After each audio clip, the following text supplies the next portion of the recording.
វាមិនដឹកស្មានមិនដល់បងក្នុងចិត្តដឹកស្មានដល់ទេតែមនុស្សដែលល្អអញ្ចឹងគាត់ទៅអញ្ចឹងវាលឿនពេកពិសេសអត់ទាន់មានគ្រួសារមានអីចាគឺថាអត់ទាន់មានភរិយាឬក៏កូនអីអញ្ចឹងណាបងអញ្ចឹងទៅគឺគួរឲ្យសោកស្ដាយហើយនឹងសំណោះមែនទែនចា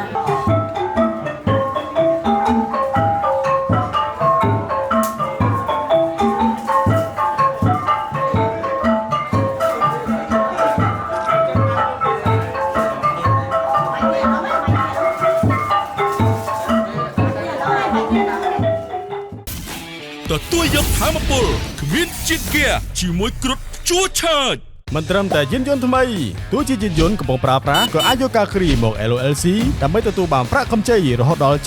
75% នៃតម្លៃយានយន្តដែលកំពុងប្រើប្រាស់ចង់ឲ្យមកដល់បង្ហាញអារម្មណ៍ពីការបាត់បង់គាត់ជារៀងរហូតបាទនិយាយរួមទៅគឺមានអារម្មណ៍ស្ដាយក្រោយដោយសារទី1គាត់ជាមនុស្សល្អហើយគាត់ផុតរឿងមួយខ្ញុំចំនួន2រឿងដែរហើយបើតបថតរឿងហើយតើមានការតំណងការរកអានគ្នាហើយគាត់ជាមនុស្សបុគ្គលមួយរូបដែលអាចនិយាយថាដែលល្អតែម្ដងតាក់ទងជាមួយនឹងការរកអានការឲ្យតម្លៃមនុស្សជុំវិញខ្លួនការថតការគ្រប់ពេលវេលានិយាយរួមទៅគឺថាគឺគាត់ល្អតែម្ដងសម្រាប់ខ្ញុំហើយខ្ញុំគួរគិតថាគាត់ទៅជាបែបនេះដោយជាអារម្មណ៍មួយដែលនឹកស្មានមិនដល់សម្បីតែមិត្តសិល្បករដែលគាត់នៅស្រុកក្រៅគាត់មានអារម្មណ៍ស្ដាយក្រោយដែរដោយសារទី1សិទ្ធិអ្នកដែលគាត់ដើរលេងជាមួយគាត់ហើយខ្ញុំគាត់ដើរលេងជាមួយគាត់ច្រើនដល់ដែរប៉ុន្តែមួយឆ្នាំជាងចុងក្រោយនេះគឺខ្ញុំមកបានទៅដើរមួយគាត់ដោយសារខ្ញុំជាប់នៅស្រុកក្រៅហើយគាត់ធ្លាប់ប្រាប់ខ្ញុំដែរថាមកណាអូនឯពេលទៅណាអីចឹងដើរលេងទៅណាប្រាប់បងផងដូចខ្ញុំធ្លាប់បានបង្ហាញចឹងគាត់ថាគាត់ចង់ដើរលេងមួយអូនឯងដែរចង់ដូចពីមុនអាសាដើរលេងមួយគ្នាទៅខេត្តអញ្ចឹងណាបងហើយជាពិសេសទៅមើលកុនតែម្ដងបាទហើយដល់ពេលឃើញគាត់ទៅអញ្ចឹងមានអារម្មណ៍មួយថា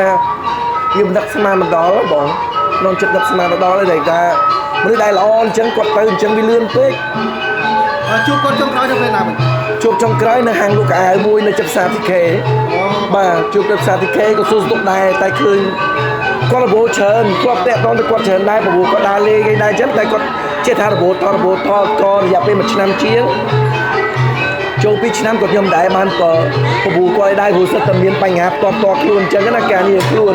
ប៉ុន្តែក៏គាត់លើគាត់និយាយដែរពីបញ្ហាផ្ទាល់ខ្លួនរបស់គាត់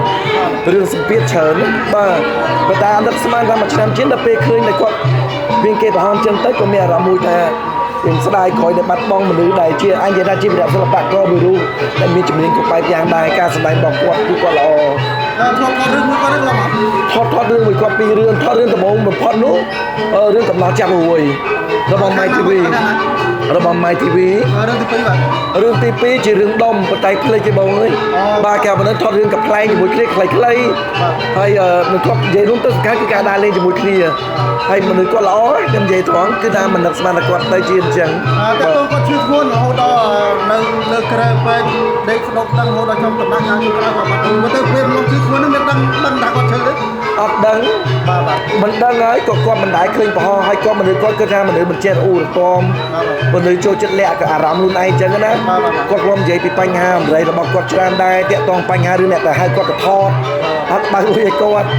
បាទគាត់ថាពេលខ្លះទេទៅឆាតគេអត់ឆ្លើយតបអីចឹងទៅហើយគាត់និយាយពីរឿងការងាររបស់គាត់ដូចថាវាមិនដូចពីមុនអញ្ចឹងណាការរកចំណូលឲ្យគាត់ចំណាយច្រើនដល់ពេលអញ្ចឹងទៅវាបែរជាឃើញគេប្រហោះអញ្ចឹងទៅមានអារម្មណ៍ស្លន់ដែរបាទចាំឲ្យចូលឲ្យបងមានអាសាយដើម្បីទៅជួយក្រុមវិសាតាមពិតជាសិល្បករខ្ញុំយល់ពីអ្វីដែលគាត់កំពុងតែការគិតនេះគឺគាត់មិនចង់ឲ្យមានថាចង់ទៅឈឺស្កាត់អីប្រហោះអញ្ចឹងទៅការសុំជំនួយប៉ុន្តែខ្ញុំអត់គិតបែបហ្នឹងទេបើគិតថាសិល្បករវាមិនមែនមនុស្សគ្រប់រូបអញ្ចឹងទេហើយខ្ញុំសង្កត់ថាពុកម៉ែបងប្អូនក៏មិនអាចម៉ៃមនុស្សគ្រប់រូបថាឲ្យតាហាមាត់របស់សិល្បករចិត្តពេលឈឺចិត្តថាសុំនេះសុំលួយដែរអញ្ចឹងណាគ្រប់មនុស្សទាំងអស់វាមានការលបាយរៀងខ្លួនប៉ុន្តែអ្នកខ្លះគឺវាមិនមែនថាអ្នកខ្លះសិល្បៈខ្លះទៅក៏មិនមែនថាមិនមានខូចឲ្យដែរអញ្ចឹងណាខ្លះក៏ខូចប៉ុន្តែអ្នកដែលល្អគឺមានច្រើនណាអញ្ចឹងអ្វីដែលចង់ប្រាប់ទៅដល់មានសិល្បករពីររូបហើយលោកមុននោះក៏មានប្រេស៊ីម្នាក់ដែរនឹងបញ្ញាបាទបញ្ញាបាទសិតទៅនឹងឈ្មោះសិតបាទអត់ដឹងសុខទៅពេទ្យឃើញប្រហោះអញ្ចឹងក៏ចែកឋានដល់ពេលឃើញគាត់ស្កាត់អញ្ចឹងដែរខ្ញុំគិតថាដូចជាមិនល្អទេបើសម្រាប់សិល្បៈដែលមានការខ្វះខាត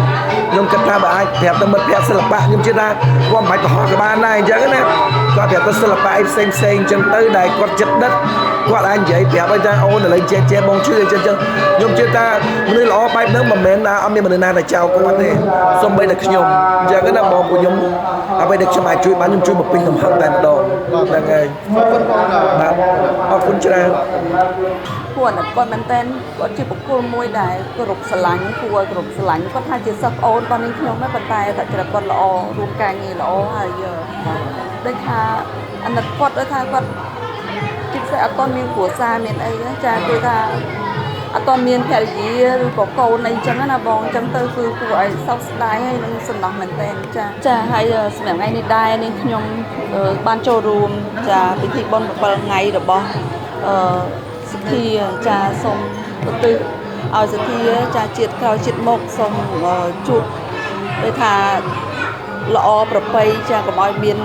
អាយុខ្លីអញ្ចឹងទៀតចាព្រោះគាត់អាយុនៅតិចដែរចានៅតិចមែនតើអញ្ចឹងក៏សូមឧទ្ទិស